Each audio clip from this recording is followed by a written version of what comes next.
Hello everyone, welcome back. This is Be Excellent, streaming from PlayStation 4 Pro. This is the second part of my Resident Evil 2 Remake live audio descriptions playthrough. I have not done this part yet, so this is the first try on this section of the game. If you remember, the first video was the initial cutscene of the game where we see a trucker driving down a rainy road at night and he runs into a zombie that gets up and bites him. Then we are taken to see our protagonist, Leon S. Kennedy, who's a rookie police officer headed to Raccoon City for his first day on the job. He is met with chaos, though, in the gas station. He has an encounter with multiple zombies there, but also with our female protagonist, and that would be Claire Redfield, who's looking for her brother. So,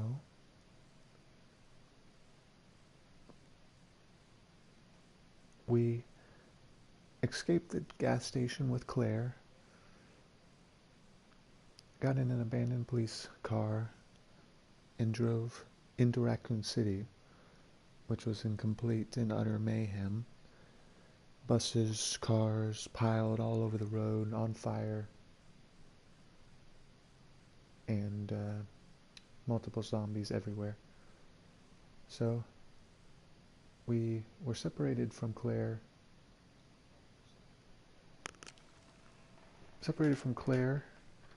because we were rear-ended by the truck and the truck driver that we saw earlier, who had gotten bit by a zombie and crashed his truck into us.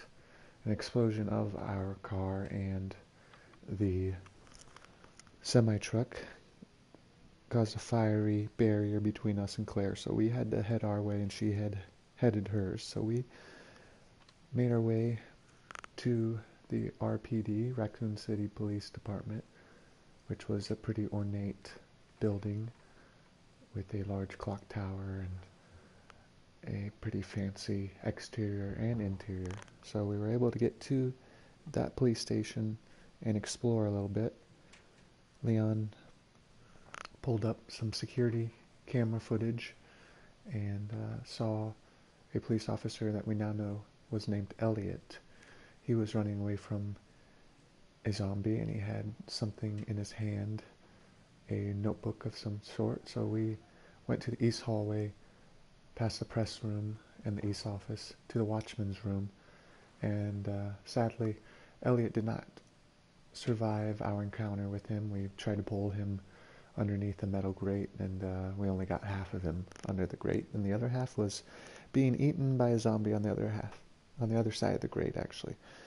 So Elliot died, and we got his notebook. We looked in the notebook and we saw some puzzles that should lead us to some medallions, three medallions that should allow us to open the entrance to a subterranean room underneath the goddess statue that's on the first floor of the police station towards the back.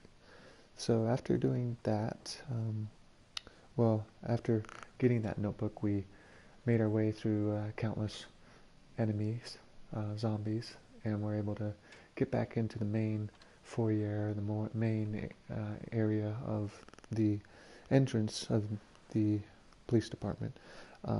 Somebody helped us back into that area, though, and that was Marvin. That is Marvin. He's still around, but badly injured. Looks like he sustained a bite or some kind of wound in his stomach area. So we got changed into our police department uniform and got a combat knife from Marvin, and he told us that we needed to continue to explore the RPD and figure out how to get those medallions in order to open up that statue. So here is what the game tells us on the loading screen before we load up our game again. It says, forging ahead through the zombie-infested streets, Leon finally arrives at the Raccoon Police Department, but even here, it is no longer safe. Looking for any signs of life, he begins his exploration of the station.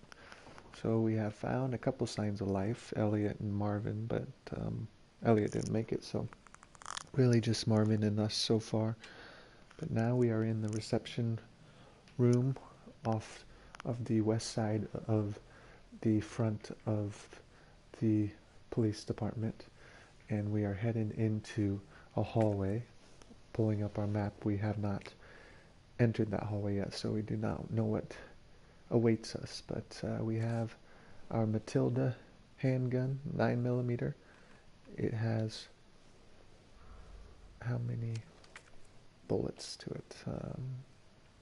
Well, 12 in the chamber, so we have that. Oh, we still have a storage room key from the gas station in our inventory, and it has a black box on the lower right hand corner of the inventory square with a red check mark, which tells us that we no longer need this item. So we're going to discard it to free up some space in our inventory. Now we only have one inventory space, but that's okay. We'll probably use some of the spray. We have 2 first aid sprays that bring us to complete health. Oh, we actually have 17 extra handgun ammo, the 9mm Parabellum.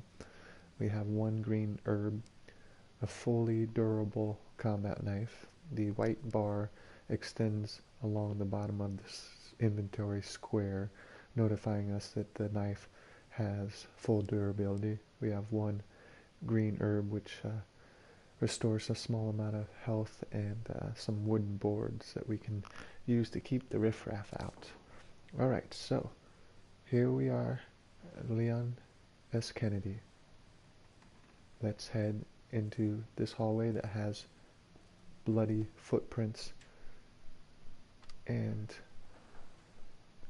puddles on the walls and floors leading to it, so I doubt it's going to be great in that hallway, but here we go.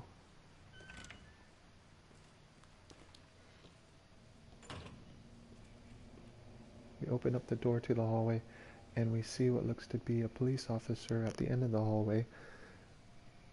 He's sitting down. He looks incapacitated. As we look around, we see a sign saying reception room back to the door where we came from. That's where we were. And we say down the hallway and to the right is operations room. So I'm thinking that we're probably going to have to go to that operations room. The hallway is completely dark. We have a flashlight illuminating it. It looks like the windows are boarded up on the south side of the police station and a bit on the west side down the hallway. It looks like something was near the ceiling, or something happened, and there's some of the lighting fixtures are busted towards the end of the hallway by the downed police officer, showing that something hit the ceiling or was on the ceiling. So we'll have to figure out what that is. So we head down the dark and scary hallway.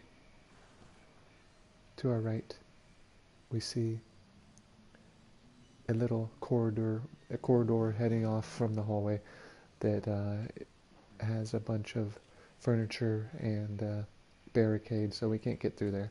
I look quick to check if there are any items, and they're not. So let's go back to the main hallway and keep heading down. We can see some flames through the boarded windows out on the night.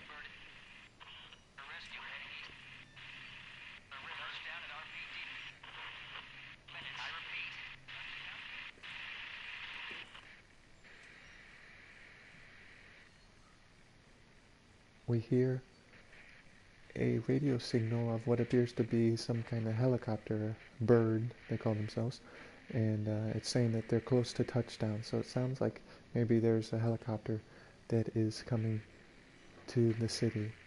Hopefully it can rescue us. We see blood splattered throughout the hallway. The radio appears to be on the shoulder of the downed officer. The officer has much blood on and surrounding him. We'll check to see if the officer is alive. Officer.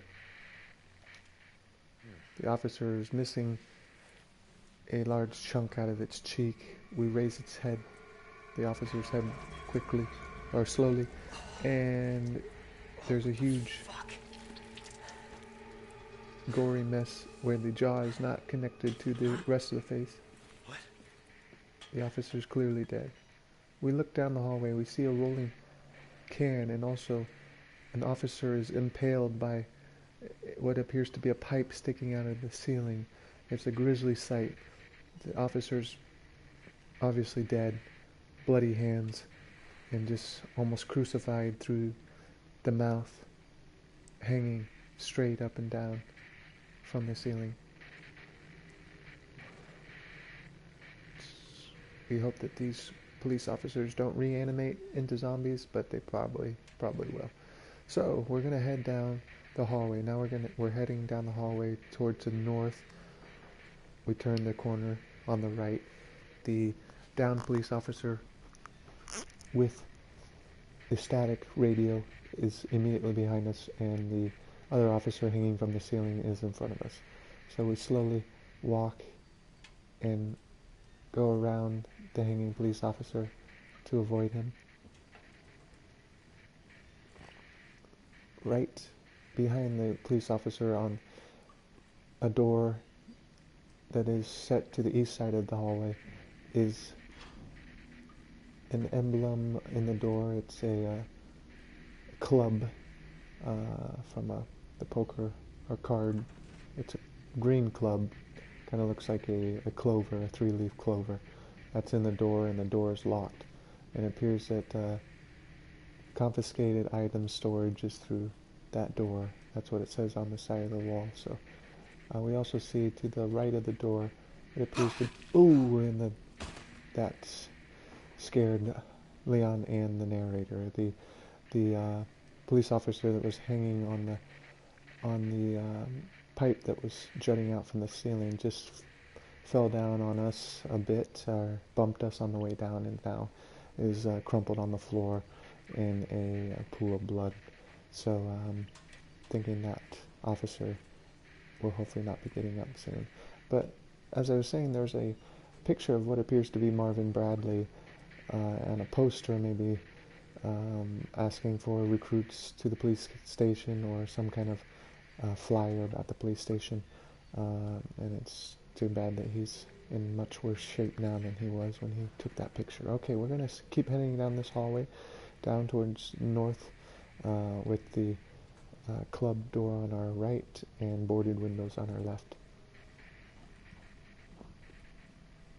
We come up to a doorway separating this hallway to additional hallway. We see on the right side of the frame of the door there are 3 long claw marks, it looks like, that are left deep grooves in the metal and the cement of the wall and the metal of the doorway. So that is concerning. That is very concerning. We're going to keep our ears and eyes open for that, whatever caused that. This floor appears to be kind of wet as well, and that's because when we walk through this doorway we see an open window that had been smashed open, and rain is still going strong outside. We see some police caution tape blowing from that was used over the window, but now has been ripped off on the window that's open. There's a window next to it that is boarded up with the police caution tape still over it. So this torrential downpour outside is making its way immediately inside the police station. So we have those wooden boards, if you remember. So I think we're going to use a set on this window. So we open up our inventory, go over wooden boards, and we use the boards. So then in the game world we see the boards all over the window now. So now we have a door that is or a window that is boarded up. So hopefully that will keep out the riffraff, as they say, or the zombies are the only riffraff I know of around here. So hopefully that works. Okay, so we walk down this slightly wet hallway, and we continue north, and we see a window that's not boarded but still has its panes and everything at the end of the hallway, and moonlight appears to be streaming through that window, creating quite the eerie ambiance of light and shadow. We slowly make our way towards said window, and there's a zombie at the window. It appears to be a female zombie. She's hitting her hands on the window and attempting to get in. We head towards her, right in front of the window. She's hitting the glass panes. It appears that the window is keeping her out for now. So we're going to turn right and keep heading down the hallway. Oh, we hear behind us she has fallen through the window and she's slowly getting up. So we train on her head and we shoot her once, twice, and she falls. Now we're going to shoot her a couple more times in the head to make sure she doesn't stand. Once, and we got what's called a critical hit, where the head exploded in visceral, gory mess. Brain matter is all around along the back wall where the female zombie's head was resting. It is quite nasty. She's without a head. I don't think she's going to be getting up again. So we used 3 bullets, so we put those back. Now we have 12 in the chamber and 14 in reserve. So we go up to that empty window that no longer has a pane of glass or anything, and we see if we can board that up, but we don't have any boards. So we need to keep going down this hallway with the dead zombie behind us. And there are windows to our left now that have bars that look like something or someone was able to pry through them or create just holes through these metal bars that it would take quite some force. We do not want to run into whatever did that. So we cannot keep going north in this hallway. It is boarded up with wires and almost barbed wire and a bunch of bars and furniture, so there's no way we can go through that. So we end up turning and seeing some red doors that look like we can get through. So these are on well, we'll head through these doors, see what happens. So we have gone through the doors, and looking at our map, this is called the operations room. So the hallway that we just went down from reception, it looks like from reception we had to go down that hallway. As you remember, we saw the downed police officer with the radio, and we took a right there, and then we went past the club door with the green 3-leaf clover looking club door. On the map it shows the window that was boarded up. It's a rectangle with a red slash through it. That's the icon on the map that shows us that the window was boarded up. So we kept heading down until we saw the zombie at the window, and on the map it looks like that's a rectangle with a white bar through the middle of the rectangle widthwise. So that looks like that denotes an open window, so hopefully we can go back and board that up to help us out. So we just walked through the door to the operations room, which is now blue. The door is on the map, which shows us that that was a door that we can pass through. So the operations room is red, which means that there are some items that we can get here. So looking at the operations room and looking around, it looks like kind of like a school classroom. We have immediately in front of us at the kind of a wooden stage, lifted platform at the other side of the room, there is a whiteboard that has what looks to be some paperwork attached to it and some drawings. So this is kind of an interesting,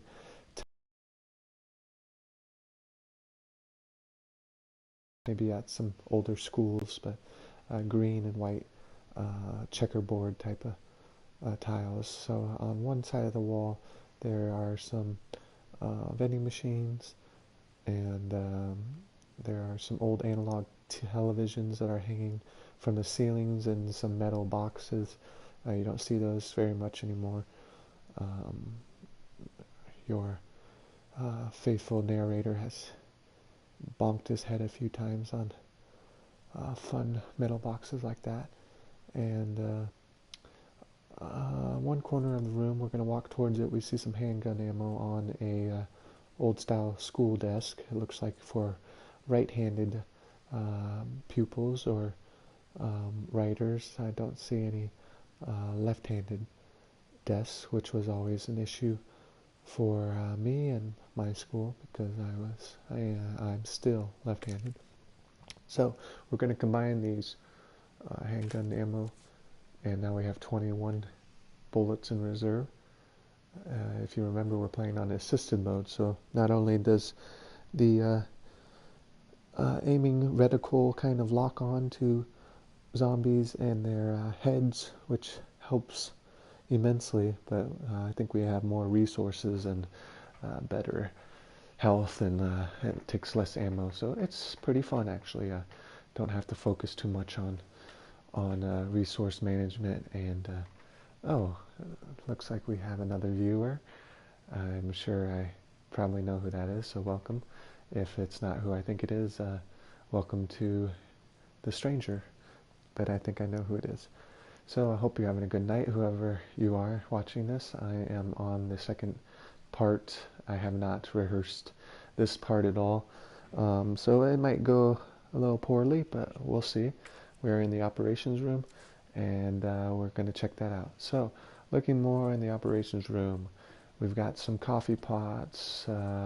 Looks like they were doing some work in this room. We come up to a desk that has the said coffee pot that looks to have some coagulated coffee still in it, and then we have some interactable log.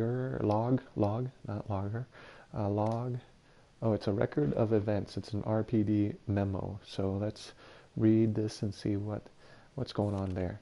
So September 25th. We're turning the station into a temporary shelter due to the massive sudden outbreak. All police personnel have been instructed to make the safety of the citizens their top priority, as we try to accommodate as many of them as possible. And then the next page, we have September 25th, and in parentheses, addendum afterwards, which I believe means an additional clarification on the previous message. So this message reads, one of the refugees attacked us in the middle of the night, resulted in the death of one officer and injuring 3 others. The person in question was quickly restrained. We believe this was simply a case of someone snapping under intense stress. And now on to the third page. This is September 26th. A mob attacked the station today, resulting in a number of casualties. A few survivors were able to make it safely behind the emergency shutters. But surrounded as we are, it'll be hard for any of us to escape this place. We're not sure we can fix any of our comm equipment, so we remain cut off from the outside world. Next page, September 27th. There was another clash on the west side of the station around 1 p.m. 12 people died, and there's only a handful of survivors left. Everything is falling into disarray in here. And we see the writer of this memo or diary is David Ford. So we don't know if David is still alive, but it sounds like he was able to document the start of the outbreak and its escalation. So we saw we saw quite a bit of evidence of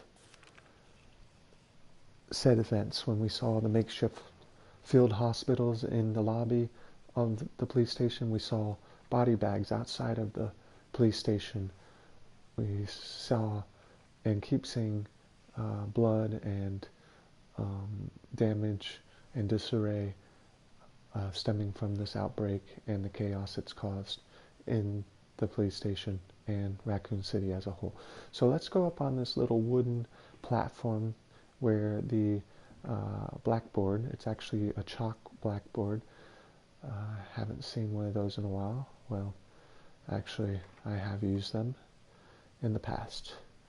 But we are Leon, so let's stick with Leon and his story.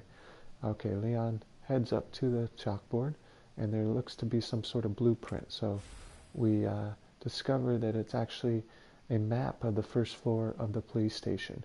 It has quite a large blood stain on it, but it looks like we can see most of the first floor here. So let's get that, and now it's taking us to the icon of the interactive map, and we can see some of the rooms on this west side of the police station that we haven't discovered yet. So we're in the operations room, and just to let you know, the operations room is blue, saying that we have completed the search of the room. So it looks like we have a safety deposit room, a dark room, a west office that leads to the main hall where we came from, and a records room.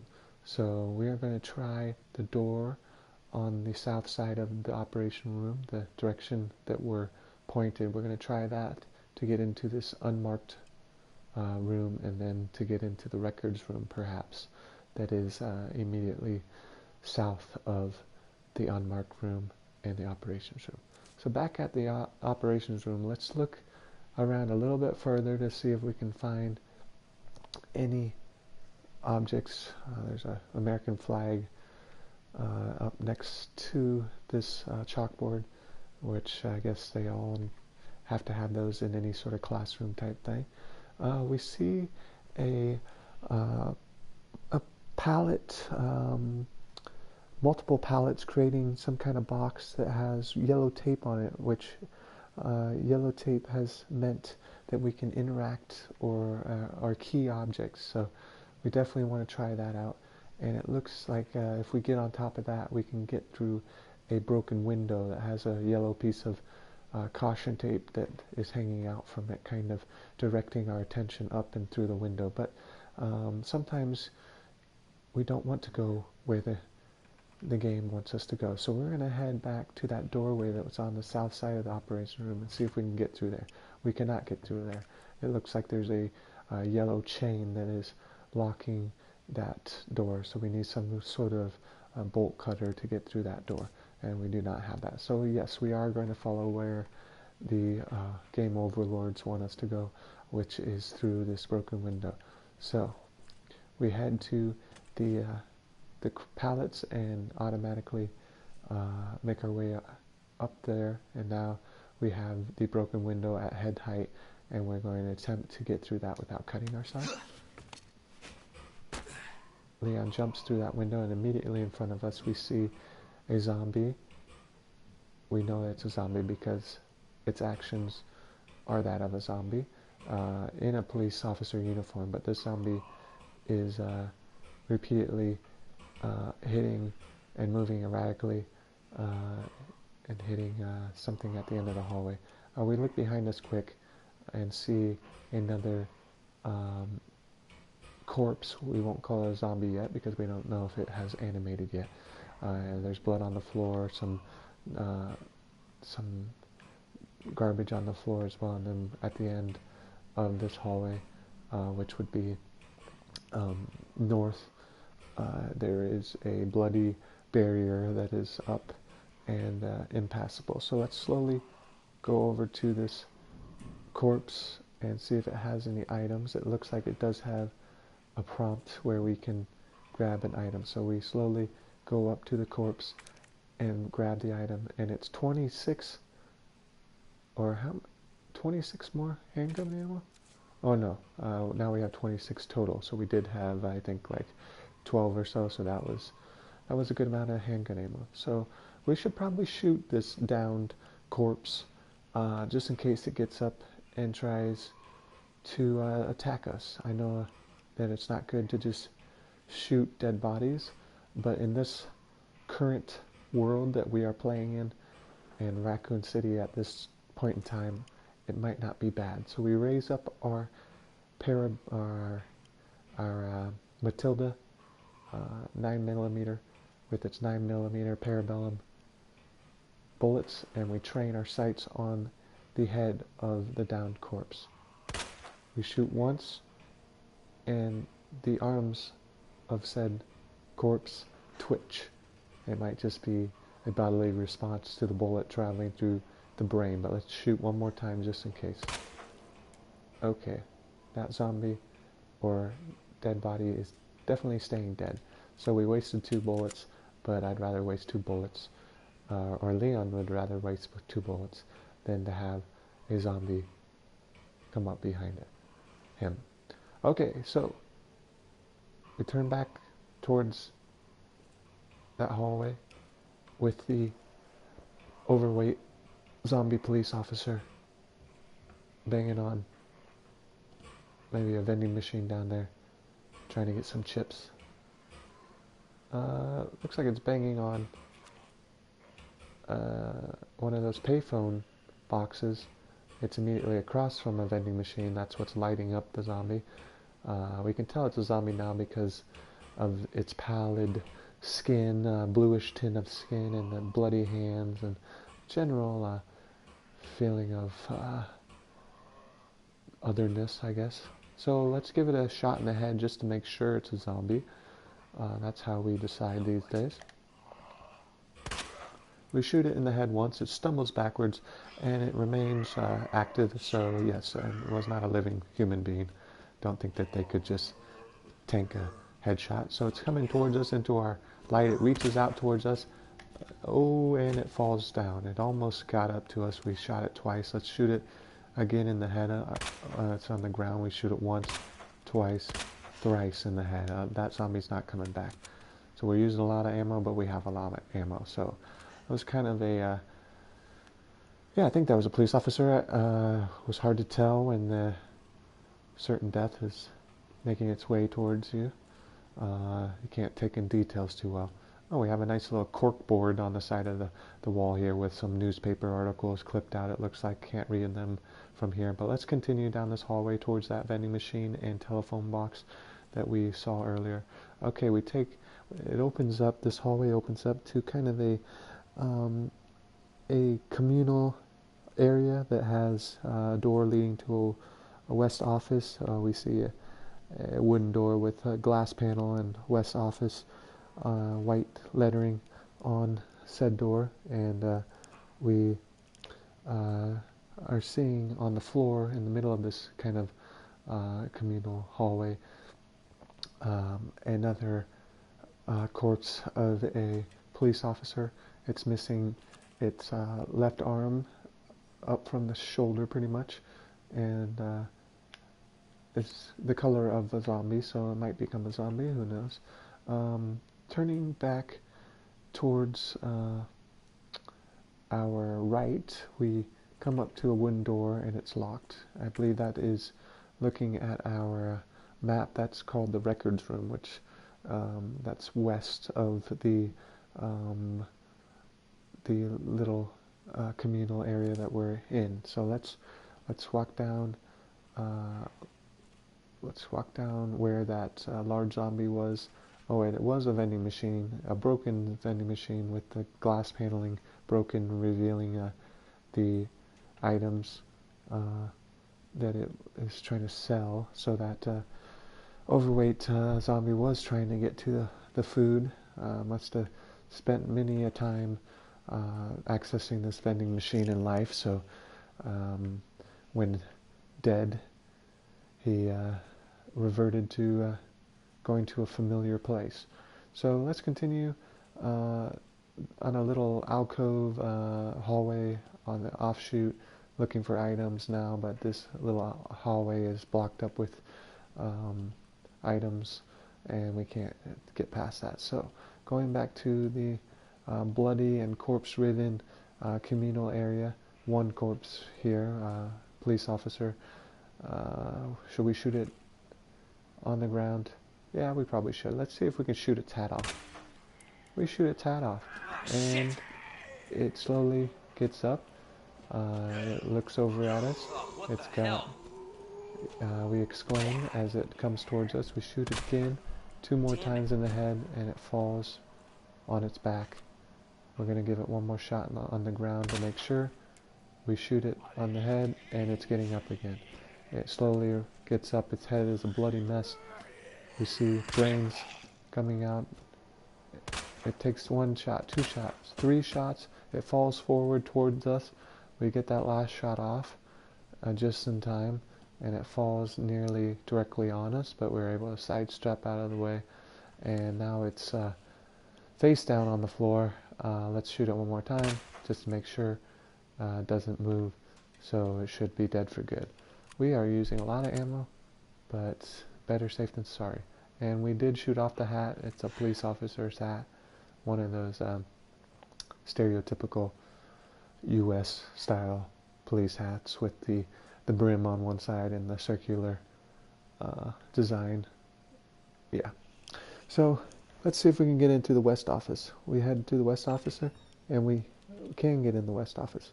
So let's slowly go into this West office. Looking around the West office, we see a lot of wooden desks that are lined up in the middle of the room. There appears to be a corpse of a police officer slumped over one of the desks. The desk immediately in the doorway, or closest to the doorway that we just walked in. It's not moving. I'm going to say it because as a zombie, it becomes an it.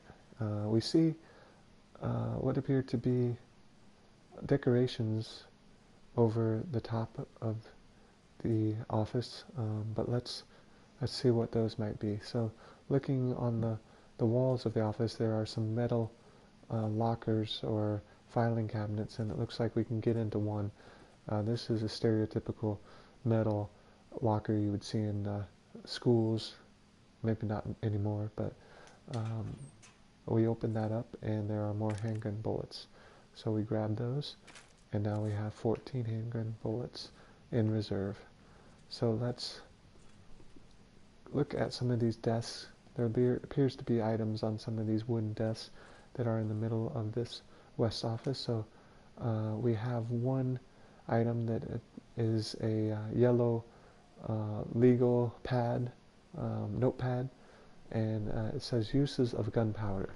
So we're going to flip through this and figure out how we can, it looks like, make different ammo and gunpowder and various things using items from the game. So we see handgun ammo can be made with 2 gunpowder. I believe we've found gunpowder, at least 1 so far. And shotgun shells can be made, so it appears that we will have a shotgun. To make shotgun shells, it says we need gunpowder, 1 gunpowder plus high-grade gunpowder, yellow. So that gunpowder is denoted by its yellow label, I would assume. And then mag ammo, mag being high capacity rounds. I forget what that stands for, but we need high-grade gunpowder, which is the yellow gunpowder. We need 2 of those to make mag ammo. So that takes quite a bit. So let's keep going. And now we have some notes about the gunpowder and its uses. It reads as follows. There's not a lot of ammo left around the station, so make good use of any gunpowder you find. Different guns require different ammo, so pay attention when you're combining things, or you won't get what you need. So it sounds like we should be careful when we combine our gunpowder so we get what we want. Alright, so we're done with that note, and next to that note was some gunpowder. Just 1 standard gunpowder. It says standard grade gunpowder.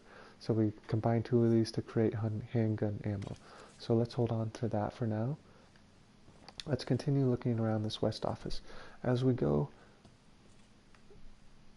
further into the west office, we see a blood smear that leads into a additional little room that's attached to this office. It looks like a private office room. The door is open. We're going to call into the office.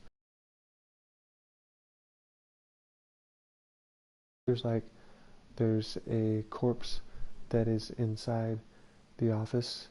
It is on the far wall of the office, slumped down, wearing some stereotypical janitor uniform, matching jumpsuit type thing, or denim looking pants and shirt.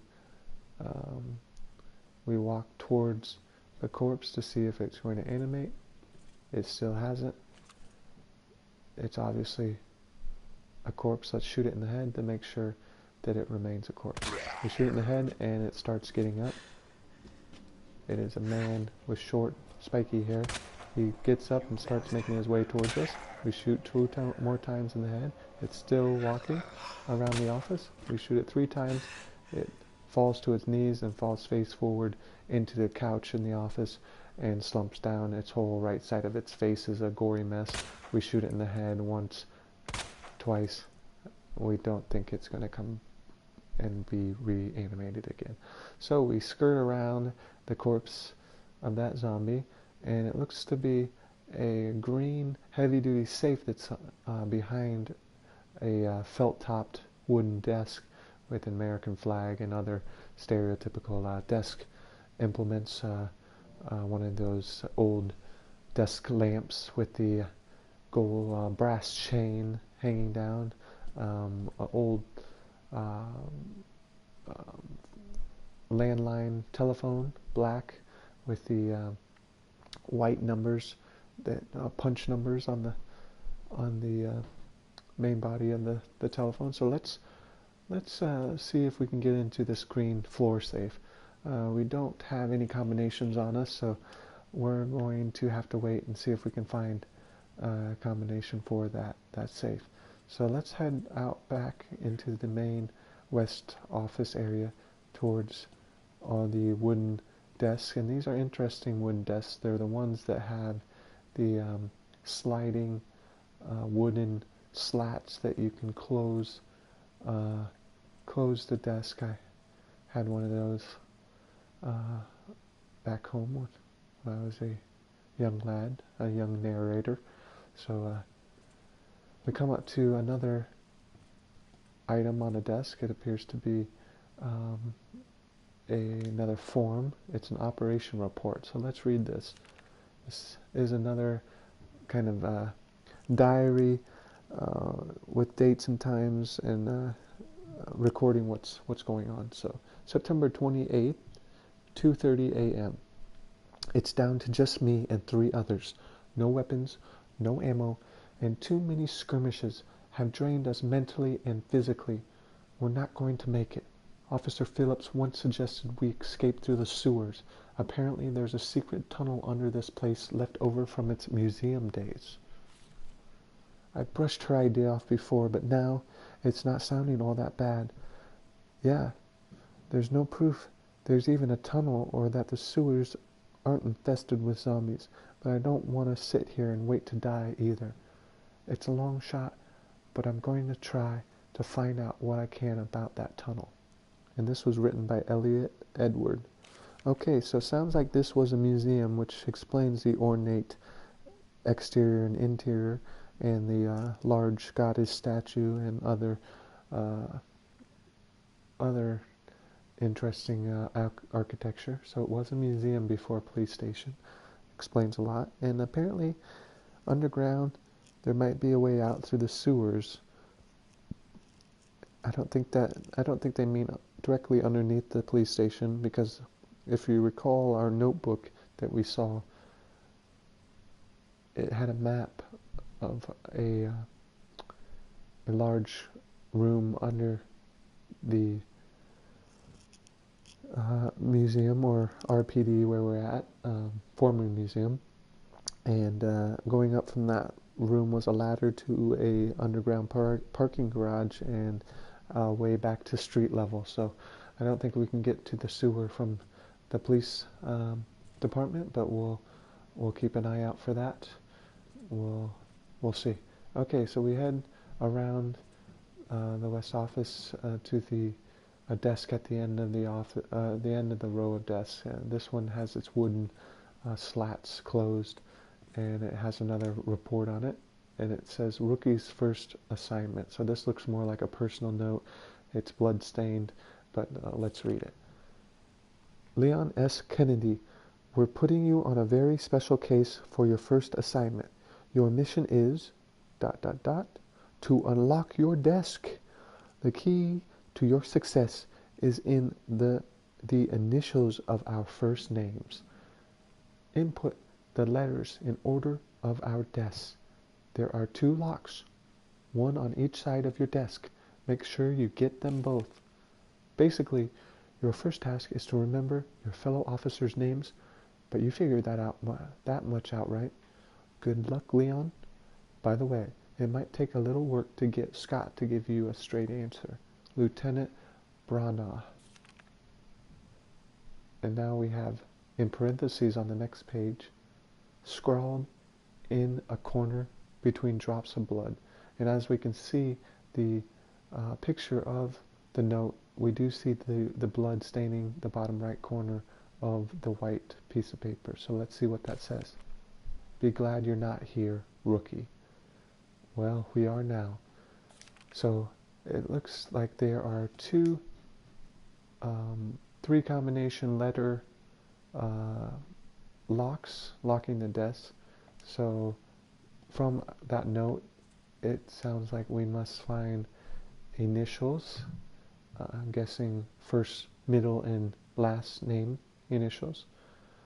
Some cultures don't really have middle names, but since this is a fictional city in America, we do. So we'll have to find the officers that we need to open up this desk. Alright, well, I have been streaming for 47 minutes and my voice is pretty tired. I'm probably going to have to learn how to speak a little bit better, or else I'm going to destroy my voice, because this kind of whisper talking is very hard on the vocal cords.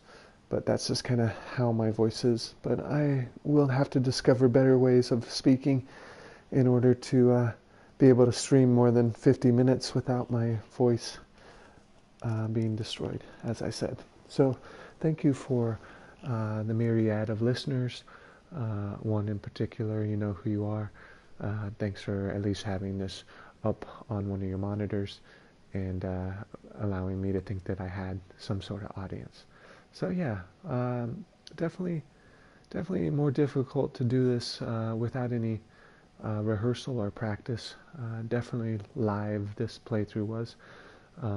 We'll need to work on getting descriptions not of important items and directions and locations, and maybe not focusing as much on atmospheric or details.